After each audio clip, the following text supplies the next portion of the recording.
As a general rule, if you can't trust a man with your daughter, you can't trust him with your salvation.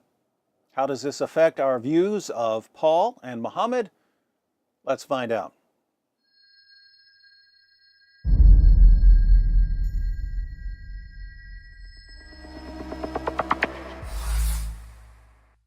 Our Muslim friends assure us that Muhammad was the greatest man who ever lived. I have no clue what sources they're reading when they say this, and I strongly suspect that they aren't reading any sources. They simply hear wonderful things about Muhammad from their leaders, and they assume that these wonderful things are true without ever bothering to investigate. According to Muslim sources, Muhammad had sex with a 9-year-old girl. He would brag to his followers about having sex with 9 women and girls in a single day. He allowed his followers to rape their female captives and to beat their rebellious wives into submission.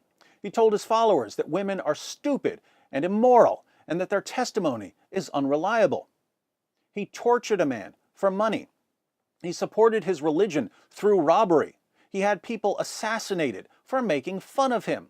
He ordered his followers to execute anyone who leaves Islam. He bought, owned, sold, and traded black African slaves. He referred to Ethiopians as raisin heads and said that Satan looks like a black man.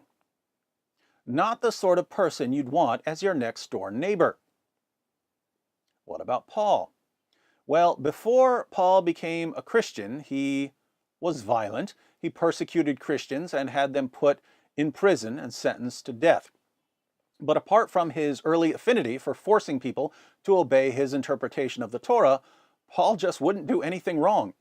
In Philippians 3:6, he says that according to the righteousness under the law, he was blameless. This doesn't mean that he was sinless, but it does mean that no one could point a finger at him and accuse him of violating God's commands.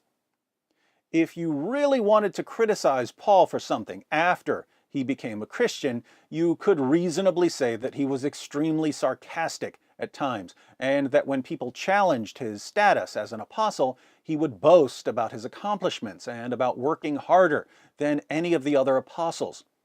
People who have a problem with sarcasm and boasting, I happen to love them, usually don't like Paul's personality.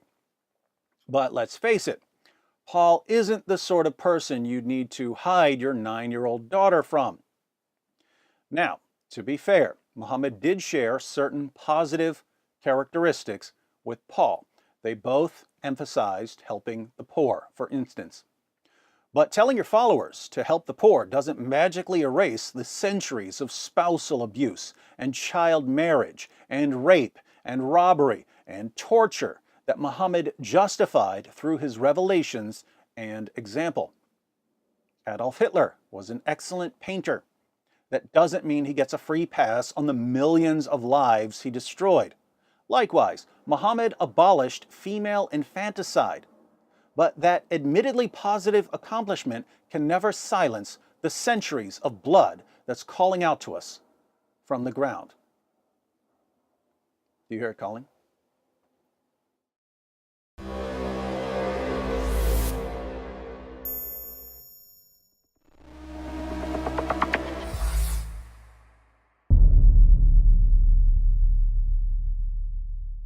Hi everyone, thanks for watching. In case you stumbled upon this video while browsing or searching, I wanted to let you know that it's part of a series comparing Paul and Muhammad. So if you'd like to see the full series, be sure to click on the playlist. If you're already in the playlist, you're about to see an important difference between Paul and Muhammad. When Paul sinned, he confessed his sins and repented. Muhammad justified his sins and continued in them.